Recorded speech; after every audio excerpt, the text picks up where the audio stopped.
Hello friends, welcome back to our channel Paroos kitchen. കുറച്ച് ദിവസങ്ങളായി ഞാൻ വീഡിയോസ് ഒന്നും അപ്ലോഡ് ചെയ്യുന്നില്ലായിരുന്നു. ഇന്ന് നമുക്ക് ഒരു ഓണം സ്പെഷ്യൽ റെസിപ്പിയാണ് പൈനാപ്പിൾ പായസം. അതിനായിട്ട് ഞാനിവിടെ എടുത്തു വെച്ചിരിക്കുന്നത് നല്ലതുപോലെ പഴുത്ത ഒരു പൈനാപ്പിളാണ്. ഇതിനെ നമുക്കൊന്ന് കട്ട് ചെയ്ത് എടുക്കാം. പൈനാപ്പിൾ കട്ട് ചെയ്യാനായിട്ട് ഒരു എളുപ്പ വഴിയാണ്. ഇതുപോലെ റൗണ്ട് ചെയ്ത് കട്ട് ചെയ്തെടുക്കുകയാണെങ്കിൽ നമുക്ക് എളുപ്പം പൈനാപ്പിൾ കട്ട് ചെയ്തെടുക്കാൻ പറ്റും.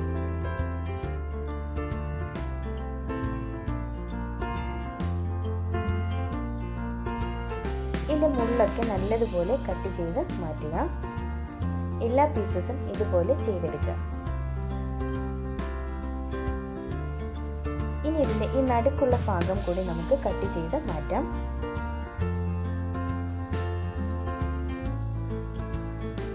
ഇനി ഈ കട്ട് ചെയ്ത പീസസ് നമുക്ക് വീണ്ടും ചെറിയ ചെറിയ പീസുകളായി കട്ട് ചെയ്ത് എടുക്കാം.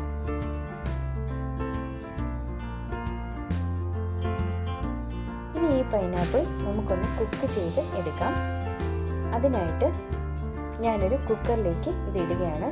കൂടെ 1 കപ്പ് വെള്ളം കൂടി ചേർക്കുന്നുണ്ട്.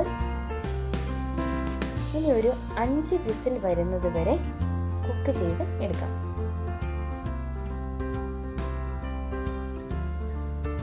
ഒരു കപ്പ് ചവ്വരി എടുത്ത് മാറ്റി വെച്ചിട്ടുണ്ട്. ഇതിനെ നമുക്കൊന്ന് വേവിച്ച് എടുക്കാം.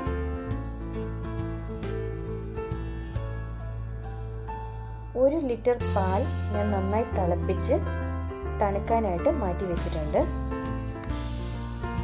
2 കപ്പ് പഞ്ചസാര, അണ്ടിപ്പരിപ്പും മുന്തിരിങ്ങയും നെയ്യിൽ വറുത്തെടുത്ത് മാറ്റി വെച്ചിട്ടുണ്ട്. നെയ്യ്, ചുക്ക്, ഏലക്ക പൊടിച്ചതും എടുത്ത് വെച്ചിട്ടുണ്ട്. പായസം തയ്യാറാക്കുന്നതിന് വേണ്ടിയിട്ട് ഒരു ഉരുളി അടുപ്പത്ത് വെച്ചിട്ടുണ്ട്. ഉരുളി ചൂടാകുമ്പോൾ നമുക്ക് ഒരു 3 ടേബിൾ സ്പൂൺ നെയ്യ് ഒഴിച്ചു കൊടുക്കുക. അതിലേക്ക് വേവിച്ച് വെച്ചിരിക്കുന്ന പൈനാപ്പിൾ ആഡ് ചെയ്യുക. പൈനാപ്പിൾ കഷ്ണം കഷ്ണമായിട്ട് കിടക്കുന്നത് ഇഷ്ടമല്ലാത്തവർക്ക് പൈനാപ്പിൾ വെന്തതിന് ശേഷം ഇതിനൊന്ന് മിക്സിയിൽ അരച്ചെടുക്കാൻ പറ്റും. ഞാനിപ്പോൾ ഇതിങ്ങനെ ഇട്ടാണ് ചെയ്യുന്നത്.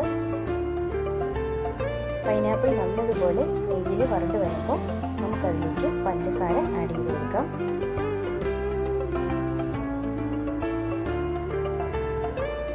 പഞ്ചസാര നല്ലതുപോലെ അലിഞ്ഞു ചേർന്ന് ഇതിൻ്റെ നിറമൊക്കെ ഒന്ന് മാറി വരുമ്പോൾ അതിലേക്ക് നമ്മൾ നേരത്തെ കുക്ക് ചെയ്ത് വെച്ചിരിക്കുന്ന ചവ്വരി ആഡ് ചെയ്ത് കൊടുക്കാം.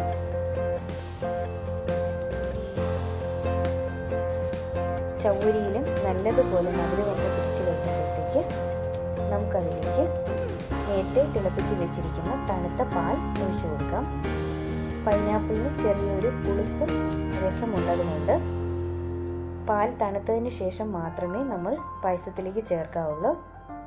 ഇല്ലെങ്കിൽ പാൽ പിരിഞ്ഞു പോകാനുള്ള സാധ്യതയുണ്ട്. ഇനി ഇതിലേക്ക് നേരത്തെ വറുത്ത് വെച്ചിരിക്കുന്ന അണ്ടിപ്പരിപ്പും മുന്തിരിങ്ങയും ചേർത്ത് കൊടുക്കാം. ഏലക്ക പൊടിച്ചതും ചുക്ക് പൊടിച്ചതും ചേർത്ത് കൊടുക്കാം. നമ്മുടെ വെറൈറ്റി ആയിട്ടുള്ള പൈനാപ്പിൾ പായസം ഇവിടെ റെഡി ആയിരിക്കുകയാണ്. ഈ ഓണത്തിന് എല്ലാവരും ഈ റെസിപ്പി ട്രൈ ചെയ്ത് നോക്കുക. എന്നിട്ട് നിങ്ങളുടെ അഭിപ്രായങ്ങൾ എൻ്റെ കമൻറ്റ് ബോക്സിൽ പറയുകയും വേണം. എനിക്ക് ഈ റെസിപ്പി പറഞ്ഞു തന്നത് എൻ്റെ ബെസ്റ്റ് ഫ്രണ്ടാണ്. നിങ്ങൾക്ക് എൻ്റെ വീഡിയോ ഇഷ്ടമായെങ്കിൽ തീർച്ചയായും ലൈക്ക് ചെയ്യുക, ഷെയർ ചെയ്യുക. ആദ്യമായിട്ടാണ് എൻ്റെ വീഡിയോ കാണുന്നതെങ്കിൽ please subscribe my channel. Subscribe ചെയ്താൽ മാത്രം പോരാ, അടുത്തുള്ള ബെൽ ഐക്കൺ കൂടി പ്രസ് ചെയ്ത് ഓൺ എന്ന ഓപ്ഷനിൽ ക്ലിക്ക് ചെയ്യുക. എന്നാൽ മാത്രമേ ഞാനിടുന്ന വീഡിയോസിൻ്റെ നോട്ടിഫിക്കേഷൻ നിങ്ങൾക്ക് ലഭിക്കുകയുള്ളൂ. എല്ലാവർക്കും എൻ്റെയും എൻ്റെ കുടുംബത്തിൻ്റെയും ഹൃദയം നിറഞ്ഞ ഓണാശംസകൾ.